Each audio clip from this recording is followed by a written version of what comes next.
Le grand dialogue. Le grand dialogue de l'émission de débat du studio Tamani sur votre radio. Le grand dialogue.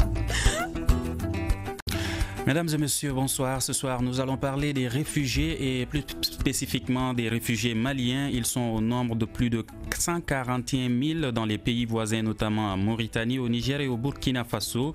Et ces réfugiés sont essentiellement originaires des régions du nord du Mali. Ces informations sont communiquées par le ministère de l'Action humanitaire à l'occasion de la célébration de la Journée mondiale des réfugiés aujourd'hui. Alors, quelles sont les conditions de vie de ces réfugiés maliens? Quelles sont les mesures prises pour leur retour? Ceux qui sont déjà revenus bénéficient-ils d'un accompagnement? Alors, ce sont entre autres questions auxquelles nos invités vont répondre ce soir. Ils sont Tony Toumaga du HCR et Siakaba qui va nous rejoindre au cours de l'émission également du HCR. Nous avons également Imal Kamar qui est réfugié au camp de Mera et le gouverneur de la région de Kidal. Je rappelle que nos tentatives pour avoir un responsable du ministère de la Solidarité et de l'Action humanitaire sont restées vaines. Le grand dialogue. Alors nous parlons ce soir des réfugiés. Monsieur Tony Toumaga, vous êtes au niveau du HCR. Et est-ce que vous pouvez nous parler aujourd'hui de la situation des réfugiés maliens dans les différents camps des réfugiés? Oui, merci beaucoup. Je veux juste corriger mon nom, c'est Tony Toumagou. Pardon, Tony Toumagou. Je suis chargé du rapatriement au niveau du HCR ici à Bamako. Merci aussi, je profite de ce plateau pour remercier le studio de l'invitation qui nous a été envoyée. Et pour aujourd'hui, qui est le 20 juin, de parler de la situation de réfugiés.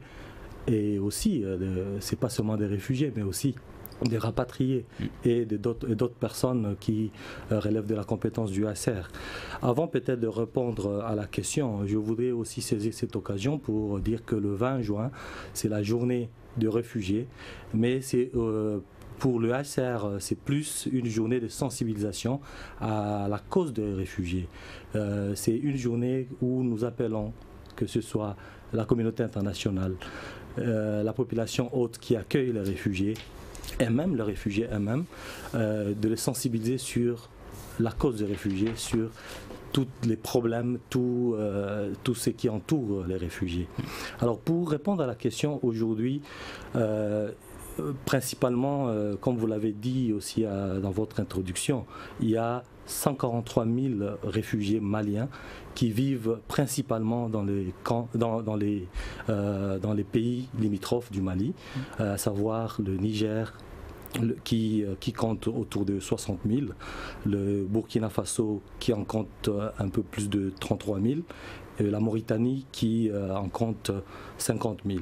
Évidemment, il y a aussi d'autres réfugiés dans d'autres pays, mais je m'arrête sur ces chiffres qui sont les plus importants. Au niveau de ces différents pays, les réfugiés sont soit dans des camps de réfugiés, mais il y en a aussi qui vivent dans des zones urbaines, notamment au Burkina Faso ou au Niger, où on trouve un grand nombre de réfugiés qui sont dans les zones urbaines. Alors, Monsieur Ilal Kamar, vous êtes réfugié au niveau du camp de Mbera. Pouvez-vous nous parler des conditions de vie des réfugiés au niveau de ce camp? Monsieur Ilal Kamar, vous êtes avec nous? Monsieur Ilal Kamar. Alors, nous allons revenir avec Monsieur Tony Toumagou. Pouvez-vous nous expliquer la différence entre les réfugiés qui vivent au niveau des camps et les réfugiés qui sont au niveau des zones urbaines? Comment vous arrivez à superviser tout cela? Merci, je vais tenter une réponse, sachant que nous sommes en train de parler des réfugiés qui vivent déjà dans des pays d'asile, et alors qu'ici nous sommes au Mali. C'est disons la position géographique en fait, ou bien territoriale qui identifie les réfugiés qui sont au camp et les réfugiés qui sont dans les zones urbaines, ou bien qu'on appelle communément les réfugiés urbains. Comme dit son nom, le réfugié urbain, c'est le réfugié qui vit, par exemple, si on prend le cas du Mali, il y a des réfugiés ici au Mali, mais qui vivent ici à Bamako. Ils sont voisins de vous et de moi. Et ce sont des réfugiés qui vivent le quotidien de tout le monde. Ils sont dans les villes urbaines. C'est pas nécessairement la capitale, mais ça peut être aussi d'autres villes, des régions. Là, ce sont des réfugiés urbains.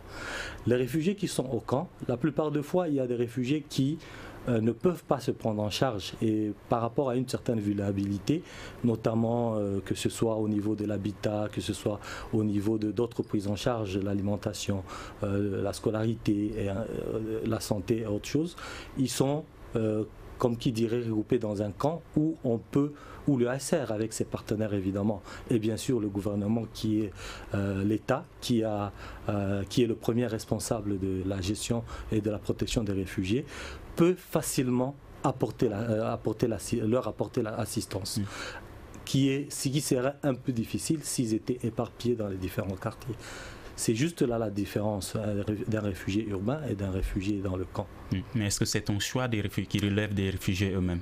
Oui.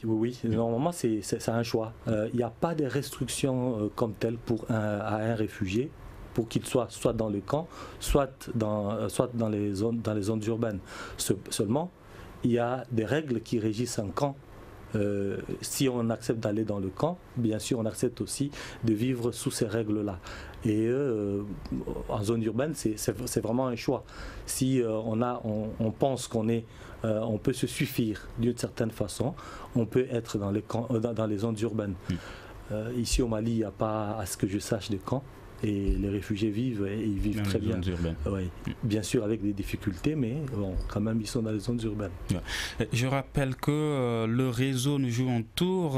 Nos invités sont Tony Toumagou et Sia Kaba du HCR, et également il devait y avoir Iladag Mohamed qui n'est pas encore disponible au téléphone, également Imal Kamar qui est le réfugié qui est au niveau du camp de Beira, également pas encore disponible.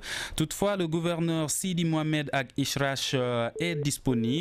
Et tout de suite, avant de lui donner la parole, on va rester dans les questions techniques et donner la parole encore à M. Tony Toumagou. Est-ce que les conditions d'accueil sont les mêmes dans tous les pays concernant les réfugiés, les conditions d'accueil des réfugiés? Comme j'ai dit tantôt, la responsabilité première de la gestion et de la protection des réfugiés est dévolue à l'État. Et évidemment, chaque État vote ses lois, et parfois il y a des divergences entre un pays ou un autre dans les conditions d'accueil ou dans la façon d'accueillir et de prendre en charge les réfugiés. Les lois ne sont pas les mêmes pour tous les pays, hein, vous consentez avec moi. Et dans la gestion même, il y aura quelques différences. Cependant, le HCR est là pour essayer d'aider les gouvernements, d'aider l'État, les différents États à mieux gérer les réfugiés, à mieux protéger les réfugiés. Même s'il y aurait des différences, étant donné que la plupart des États, surtout des États africains, sont partis des conventions, que ce soit la convention de 1951 ou bien la convention de l'OUA sur la protection des réfugiés, ils ont signé des conventions, et c'est sur base de ces conventions que le HCR va essayer d'aider ou bien d'amener les différents États à appliquer ces conventions. Et normalement, dans l'application de ces conventions, nous devrions arriver à une gestion, je dirais, commune, à une gestion semblable des réfugiés. Mais comme je disais tantôt, chaque pays étant souverain, il vote ses lois, et il peut y avoir quelques différences. Mais aussi, chaque pays aussi a ses problèmes internes. Et ces problèmes internes peuvent aussi amener à, je ne veux pas utiliser le mot restreindre, mais à limiter certaines participations, certains droits que d'autres pays. Mais comme je reste vraiment sur la différence des lois entre les pays, qui peuvent aussi influer sur la différence dans la gestion ou bien dans la prise en charge de réfugiés. Alors, monsieur le gouverneur Sidi Mohamed Ag Ishrash, vous êtes avec nous? Oui. Bonsoir. Alors, Kidal, on le sait, est touché par l'insécurité et la plupart de la population se sont réfugiés ou déplacés dans d'autres zones. Est-ce que vous savez à peu près approximativement le nombre de personnes qui ont quitté Kidal pour se réfugier dans d'autres pays? Malheureusement, non, je ne peux pas vous donner un chiffre, mais vous pouvez estimer que c'est un chiffre qui est assez important. Monsieur le gouverneur, oui.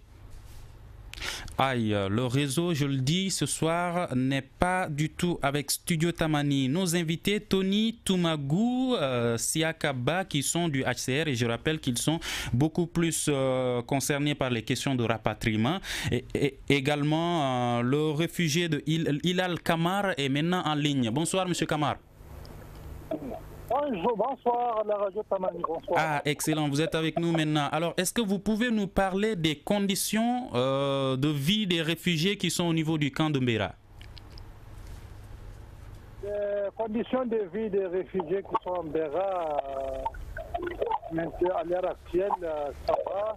Ici, au moment où il y a des ruptures, quelques ruptures, mais maintenant, quand même, avec la petite assistance que nous avons, même si ce n'est pas satisfaisant à 100%, ça va. Les gens parviennent un peu à ouais, et je rappelle qu'on ne vous entend pas très bien. C'est parce qu'il pleut chez vous en Mauritanie. On est pour un grand vent, en Mauritanie, ici, à l'état de Mbera. Je dis la situation des réfugiés, quand même, la politique de façon passable à notre ici. Les HCR assistent avec cette capacité, mais vu le nombre énorme de réfugiés dans le monde, on peut faire ce qu'ils font. Voilà, donc je résume un peu ce que vous êtes en train de dire. Vous dites que les conditions de vie au niveau du camp de Mbera se sont améliorées et que le HCR est en train de vous appuyer à travers des dons de vivres, par exemple.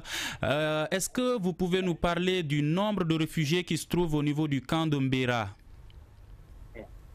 Non, ils sont à peu près à 53 000. Ils sont à peu près 53 000. 53 000 tous des Maliens? Des Maliens, réfugiés à Mauritanie. Excellent. Alors, aujourd'hui, c'est votre journée. Qu'est-ce que cette journée, le 20 juin, ça représente pour vous? Le 20 juin représente une grande journée, une journée de joie, une journée de retrouvailles, une journée de fête. Chez nous, on l'a toujours fêté, on l'a fêté aujourd'hui. Alors, voilà, nous... Ok, monsieur Hilal Kamar, je rappelle qu'on va présenter nos excuses aux auditeurs. La qualité sonore n'y est pas, c'est parce que c'est les conditions également. Ils vivent dans des camps et avec le vent, la pluie, les conditions ne peuvent pas être très bonnes. Monsieur Tony Toumagou, toujours HCR, est-ce qu'il y a une baisse du taux de Maliens qui quittent le pays pour se réfugier ailleurs dans les autres pays depuis la signature de l'accord pour la paix? Oui, nous pouvons dire qu'il y a une baisse. Juste après la crise, avec la crise, il y a eu beaucoup de Maliens qui sont allés à l'extérieur. Il est vrai que depuis quelque temps, on connaît quelquefois avec les différentes situations d'insécurité dans le nord ou bien dans le centre, il y a quelques personnes qui traversent la frontière pour chercher asile dans les pays limitrophes, certes, mais par rapport à la crise et la grande majorité qui a quitté le Mali, nous pouvons dire que ce n'est pas la même chose. C'est pas la même chose. Quand les gens sont partis au départ, ils étaient à des milliers. On avait jusque... si je ne me trompe pas, jusque dans les 400 000, on parlait à un moment donné. Mais maintenant, on ne parle pas de 100 000, de 10 000. Maintenant, les chiffres sont peut-être de 5 000 ou de 6 000. Donc, on ne peut pas comparer. On ne peut pas comparer quand il y avait la crise et que les gens ont quitté le pays et maintenant. comme je disais tantôt, certes, il y a des gens qui continuent à partir à cause de la situation sécuritaire. Ils continuent à partir. Est-ce que leur nombre est élevé? Non, le nombre n'est pas aussi élevé. Ça dépend aussi de ce que vous dites par rapport à élevé. Est-ce que vous avez des chiffres? Oui, lors de la réunion tripartite la fois dernière en Mauritanie, on nous a fait part d'à peu près 5000 personnes. 5000 personnes qui ont quitté le Mali pour aller vers la Mauritanie, mais c'était des chiffres qui n'étaient pas encore confirmés. Mais dans quelle période, quoi, les 5000? Là, nous parlons de 2016. 2016, ok. Oui. Et il y avait aussi un chiffre à peu près pareil pour le Niger. Mais comme je disais tantôt, ces chiffres, en comparaison, pour répondre vraiment à votre question, en comparaison avec le début de la crise, on peut comprendre que c'est des deux chiffres incomparables. Monsieur, est-ce que monsieur le gouverneur est avec nous? Oui, je suis là. Voilà. Maintenant, est-ce que vous avez de retour des réfugiés de votre région, les réfugiés de Kidal, les Maliens qui vivaient à Kidal, qui se sont réfugiés dans d'autres pays? Est-ce que vous avez des nouvelles de ces Maliens? Oui, vous savez, la situation elle est identique. Hein? La situation des réfugiés est créée par l'insécurité ambiante. Comme je vous disais tout à l'heure, pour ce qui concerne la région de Kidal, c'est surtout les combats qui ne s'arrêtent pas entre les différents groupes armés. Mais chaque fois qu'il y a une accalmie, chaque fois qu'il y a un espoir de paix, vous avez des familles qui reviennent, mais quelques temps après, les mêmes familles ou bien d'autres repartent. Donc, on ne peut pas vous dire exactement combien de gens reviennent parce que vous savez qu'il n'y a pas l'administration dans la République de Kidal, donc il n'y a pas de statistiques.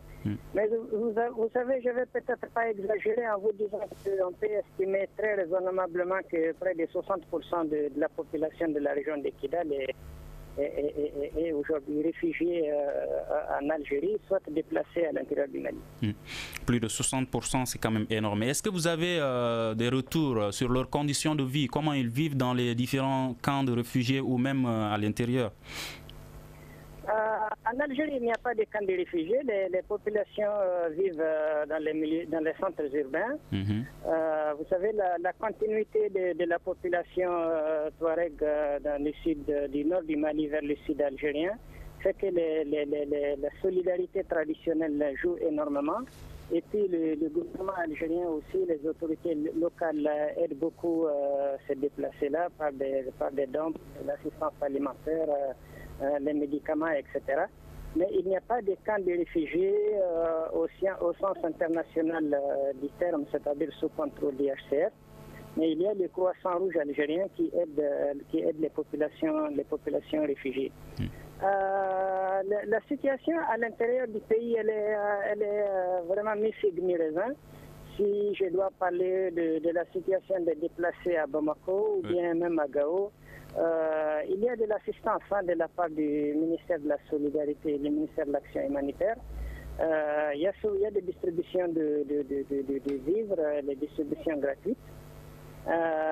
Mais il y a le grand problème qui n'est pas géré, c'est celui de la prise en charge des enfants en âge d'être scolarisés.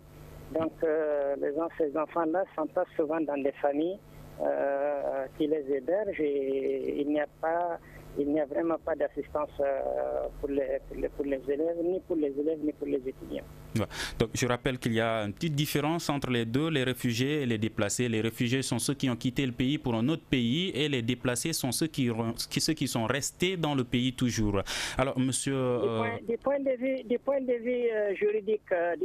juridique, c'est ce que vous dites, mais du point de vue de la situation, des conditions de vie des populations, il n'y a pas, ça n'a pas beaucoup de signification. Ok, c'est un peu la même chose. Alors monsieur Tony Toumagou, monsieur le gouverneur vient de le dire, la plupart des réfugiés qui ont quitté Kidal sont partis en Algérie.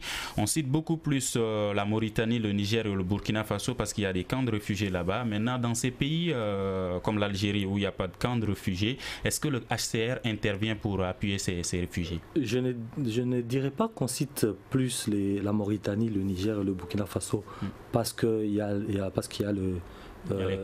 des camps. Ce n'est pas parce qu'il y a des camps qu'on cite ces pays, c'est parce qu'on a la maîtrise la maîtrise dans ces pays-là. Malheureusement, les personnes qui ont quitté le la Mali... maîtrise du nombre de réfugiés et de l'aide que vous leur apportez. Et de la protection. Hein. Okay. Quand on parle de l'aide, mais je pense qu'on devrait plutôt plus parler de la protection. Au niveau de l'Algérie, certes, il y a des personnes qui ont quitté le Mali pour aller en Algérie, mais nous n'avons pas la maîtrise de ces personnes parce que ces personnes n'ont pas eu accès à une procédure de détermination de statut de réfugié. Et cela nous met un peu dans l'embarras même quand ils rentrent. Et c'est peut-être dans ces cadres-là qu'on a mis, contrairement aux autres qui arrivent et qui sont directement enregistrés, pour les personnes qui viennent de l'Algérie, il y a des mécanismes, je dirais, spéciaux qui ont été mis en place pour pouvoir les identifier et les enregistrer. Ce qui n'est pas la même chose, par exemple, pour les autres, parce qu'ils viennent avec des papiers qui prouvent qu'ils ont été en contact avec le HCR dans les pays d'asile, ce qui n'est pas le cas de l'Algérie.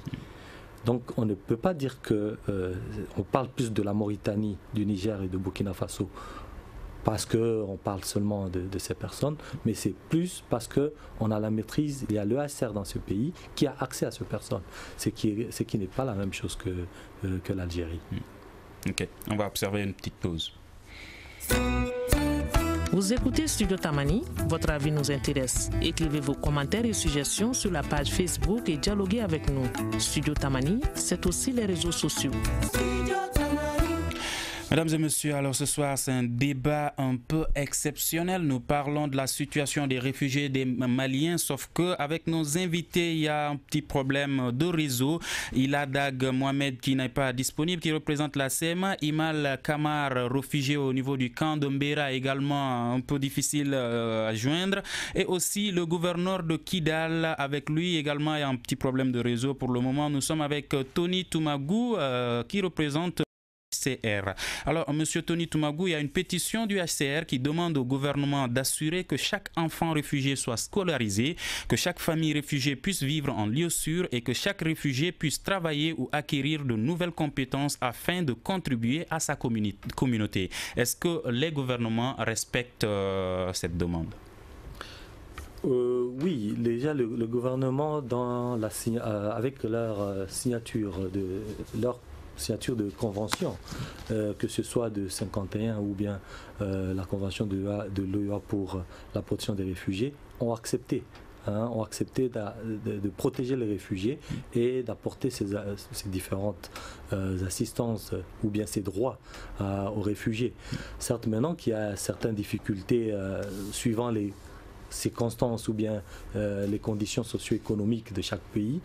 Et c'est là que je disais qu'il appartenait au HCR d'accompagner le gouvernement et de les amener à pouvoir mettre en place des structures ou bien des infrastructures ou bien des mécanismes pour pouvoir assurer ces droits aux réfugiés. Alors, bien sûr, ces droits, on a vu qu'il y a à peu près plus de 170 réfugiés maliens qui participent à l'examen de baccalauréat. Donc, est-ce que ça veut dire qu'ils suivent des cours dans les différents camps de réfugiés? Au niveau du Mali ou au niveau de... Au niveau de l'extérieur, plus de 170 réfugiés maliens qui sont en train de participer à l'examen de baccalauréat dans les différents camps de réfugiés. Comment cela se prépare? Je n'ai pas exactement les informations par rapport à comment ça s'est préparé, mais juste pour dire que c'est un droit à l'éducation. Et ce n'est pas parce qu'on est dans le camp de réfugiés qu'on ne peut pas étudier convenablement. Et suivant soit le cursus du pays qui vous accueille ou bien le cursus du pays d'asile. Tout dépend. Tout dépend maintenant de quel le programme de gestion de camp qui est mis en place. Donc il n'est pas exclu que, peu importe où le réfugié se trouve, que ce soit en Mauritanie, au Niger, au Burkina Faso ou ailleurs dans d'autres pays, que le réfugié ayant suivi un cursus normal puisse participer à l'examen de baccalauréat. Alors, vous allez nous excuser ce soir, on va un peu vous fatiguer, vous êtes seul, le réseau n'est pas avec nous, donc du coup, c'est devenu... Il n'y a pas de problème. Alors, donc, est-ce que vous pouvez également nous parler de la protection des réfugiés? Comment cela se fait, la protection des réfugiés dans les camps de réfugiés? je ne veux pas seulement m'étendre sur la protection des réfugiés dans les camps des réfugiés, parce que tous les réfugiés, qu'ils soient dans le camp ou pas dans le camp, ils sont tous protégés de la même façon. Et je disais au début que la protection des réfugiés est de la responsabilité d'abord des États. Et je peux, pour ne pas être très long... Les États qui les accueillent. Les États qui les accueillent, justement. Pour ne pas être très long, je résumerai juste cette protection dans la jouissance de droits. Parce que les réfugiés, ce sont des personnes et ils ont aussi des droits. Et c'est dans la jouissance de ces droits que vient aussi leur protection. Dans la protection, on ne va pas seulement penser à la protection physique, parce que la plupart des fois, quand on parle de protection, les gens pensent à la sécurité. Mais au-delà de la sécurité, il y a aussi des droits. Ça peut être le droit à l'alimentation, le droit à l'éducation, le droit à la santé, et le droit, et tous les droits, les libertés. C'est dans la jouissance de ces droits et de ces libertés que vient la protection. Quand un État va permettre ou bien va mettre en place de mécanismes ou bien des infrastructures pour permettre à ce que les réfugiés puissent jouir de leurs droits, il sera en train de les protéger. Ça va être aussi dans la protection physique contre les abus, contre la stigmatisation, contre la persécution et bien d'autres abus. L'État va mettre en place des mécanismes pour les protéger dans ce sens, pour ne pas qu'ils retombent dans ce qu'ils ont fui.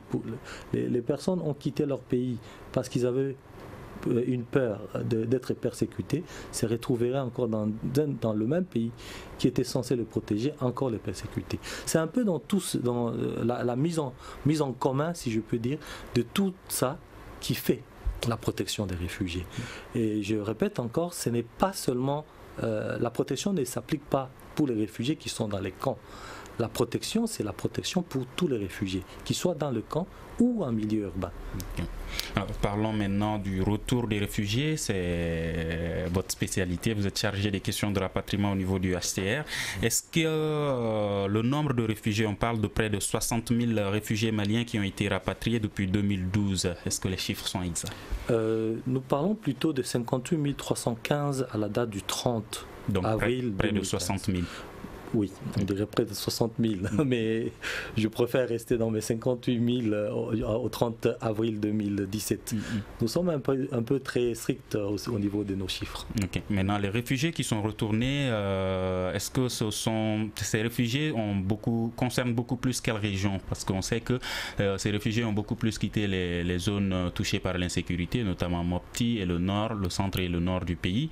Est-ce que quand on sait que Kidal, par exemple, il y a toujours l'insécurité là-bas et également la région de Mopti, est-ce que ces réfugiés, quand ils retournent, ils rentrent directement chez eux ou bien ils restent à Bamako?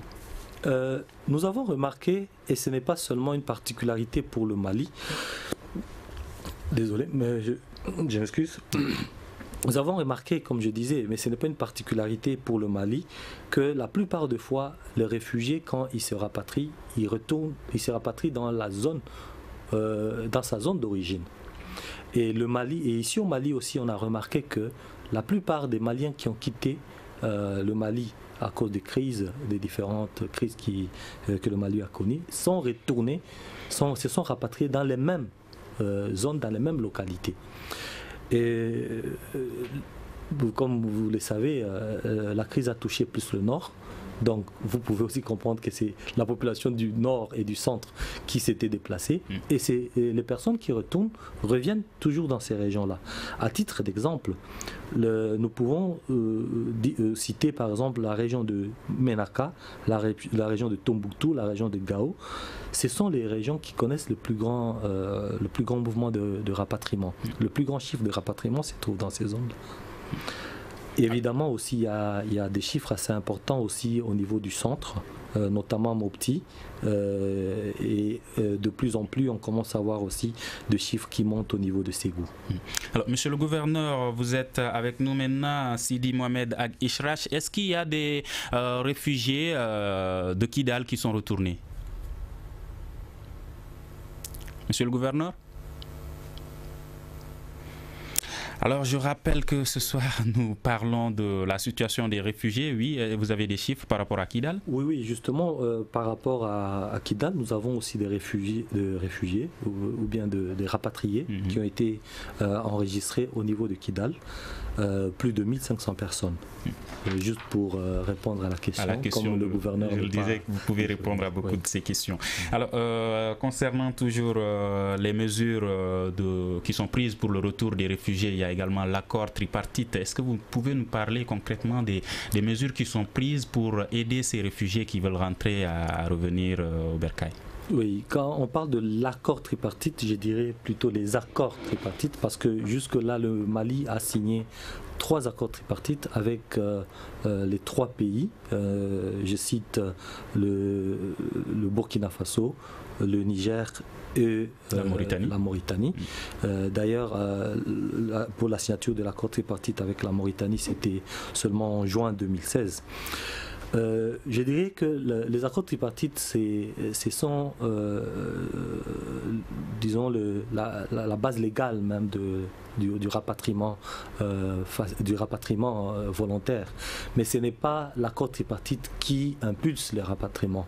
Parce qu'avant même la signature des accords, on remarque des réfugiés qui, de leur propre gré, veulent rentrer dans leur pays, veulent se rapatrier. Et c'est ce que nous appelons déjà le rapatriement spontané.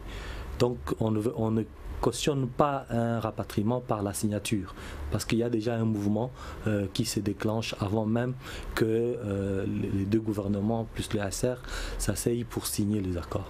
Mais l'accord tripartite, c'est pour vraiment être très simpliste, c'est un accord où les 2 gouvernements, bien sûr, avec le HCR, vont s'accorder sur un certain nombre de mesures pour permettre à ce que le rapatriement se fasse dans des conditions de sécurité et de dignité. Ce sera peut-être des allègements ou bien des assouplissements dans certaines lois, ou bien dans certains contrôles à la frontière. Ce sera la désignation peut-être de points de passage, et c'est toute une arsenal de réponses par rapport à la question du rapatriement volontaire. Juste rappeler à nos auditeurs et téléspectateurs que ce soir, c'est un débat qui a été prévu, qui est transformé malgré nous-mêmes en débat, en invité spécial avec Monsieur Tony Toumagou, qui est du HCR. Alors donc nous avions prévu d'avoir Imal Kamar, réfugié au niveau du camp de Mbera, également Ilad Agmohamed qui est le porte-parole de la CMA, et également un représentant au niveau du ministère de la Solidarité et de l'Action humanitaire. Mais avec tout cela, nous n'avons pas pu les avoir faute du réseau, et sauf au niveau du ministère où il n'y a pas, nos tentatives sont restées vaines. Alors nous allons poursuivre. Est-ce que les réfugiés qui rentrent, les rapatriés, est-ce qu'ils sont accompagnés, Monsieur Tony Toumagou? Oui, je vais commencer d'abord par dire qu'au niveau du HCR, il est estimé que les conditions ne sont pas encore favorables pour un rapatriement, pour une promotion du rapatriement volontaire. Cela n'empêche pas que les personnes qui souhaitent se rapatrier, étant donné que le rapatriement est un droit, nous facilitons, le HCR facilite leur retour, leur rapatriement, à l'occurrence ici au Mali. Au niveau du Mali, l'assistance qui a été décidée ici, surtout dans les régions du Nord, c'est une assistance à base communautaire, basée sur la vulnérabilité des personnes. Cependant, il y a aussi disons, je dirais, des assistances individuelles pour toutes les personnes qui se rapatrient. Et tantôt, j'étais en train de dire qu'il y avait un rapatriement. Nous avons quelques soucis pour déjà maîtriser le rapatriement spontané, parce que, comme son nom le dit, il quitte le camp spontanément, et 2 fois le HCR ni le gouvernement d'accueil, l'État d'accueil n'est même pas informé de son départ. Mais par contre, et c'est ce que nous encourageons le plus aux réfugiés, quand ils approchent le HCR dans les pays d'asile, et que ou bien le gouvernement dans les pays d'asile, et qu'ils marquent leur volonté d'être rapatriés, ils sont accompagnés. Il y a un viatique qui est leur donné au départ pour les faciliter dans le transport. Et à l'arrivée, bien sûr qu'ils arrivent dans leur zone de retour. Au niveau du Mali, le ministère de la Solidarité, avec l'appui du HCR, a pu identifier ou bien mettre en place 28 points d'enregistrement. Donc quand ces personnes arrivent, ils sont enregistrés dans ces 28 points d'enregistrement. Eux, après l'enregistrement, ils reçoivent un surplus du viatique qu'ils ont reçu dans le pays d'asile pour les faciliter en transport. Ils reçoivent en plus un autre viatique qui est donné au niveau du Mali. Évidemment aussi, il y a d'autres activités mises en place, notamment la réhabilitation des maisons, notamment les activités génératrices de revenus. Ça peut être aussi des suivis de protection des abus, parce que les abus, ça peut être aussi à leur arrivée, toutes des violations de droits et tout. Il y a tout ce suivi qui est mené pour monitorer et même les référer vers les structures, que ce soit étatiques, mais aussi les autres partenaires, les autres intervenants dans différentes zones pour apporter assistance. Mais j'insiste que la plupart des assistances sont basées sur la vulnérabilité de personnes. Mais quand vous dites que le HCR ne juge pas pour le moment les conditions adéquates pour le retour des réfugiés, mais le retour peut se faire de façon volontaire.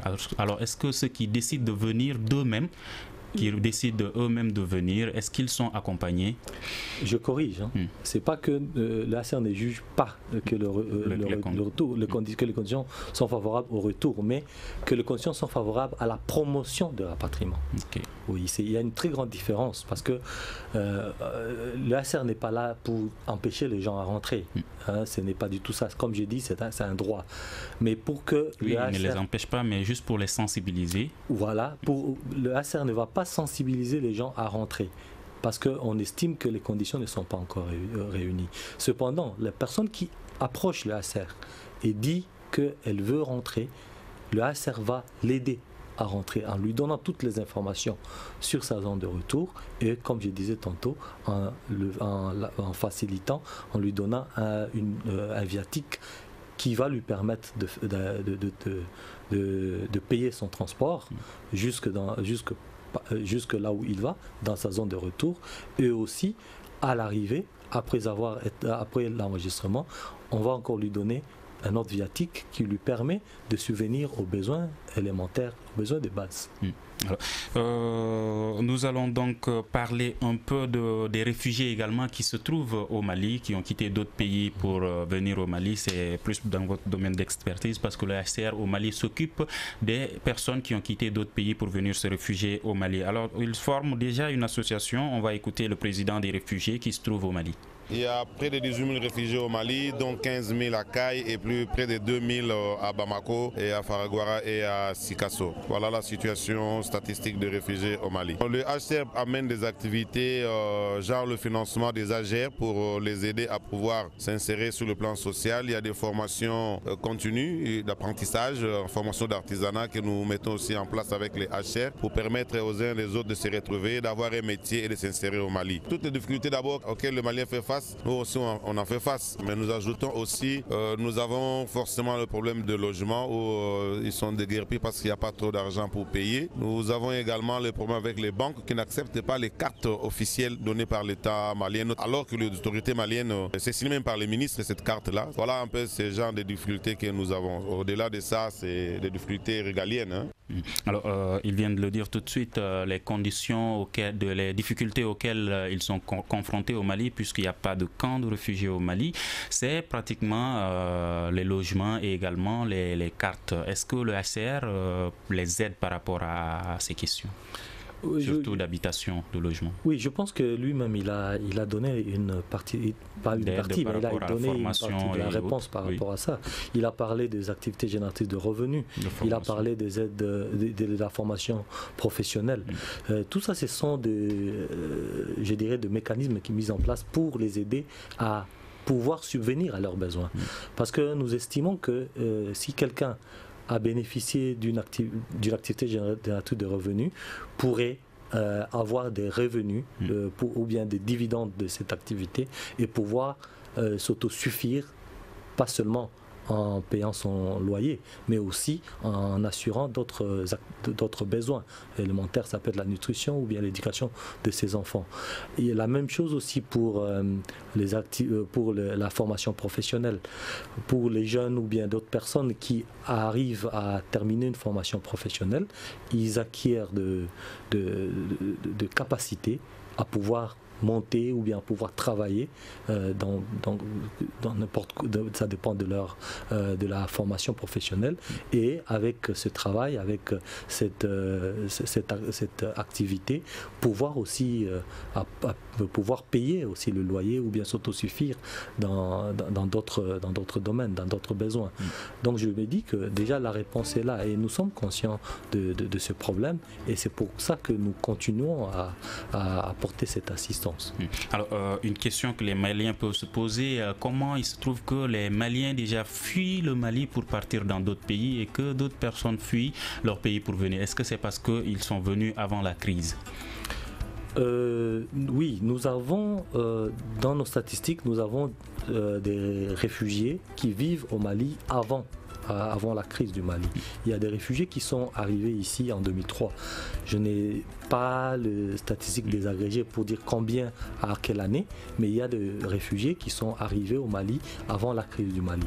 Mais vous pouvez, je vous dirais aussi que la plupart de nos réfugiés sont à Bamako et une grande partie à Caille. Et ils viennent de quel pays? Les réfugiés au Mali viennent ceux qui sont à Caille viennent de plus de la Mauritanie.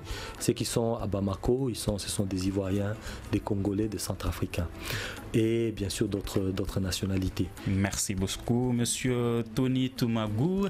Merci vraiment d'avoir répondu à beaucoup de nos questions, malgré le fait que la plupart des autres invités n'ont pas pu venir. Certains n'étaient pas disponibles parce qu'il y avait un problème de réseau pour les joindre, et également merci encore à vous, Monsieur Tony Toumagou. Alors, donc ce soir nous parlions de la situation des réfugiés maliens, quelles sont les conditions de vie de ces réfugiés.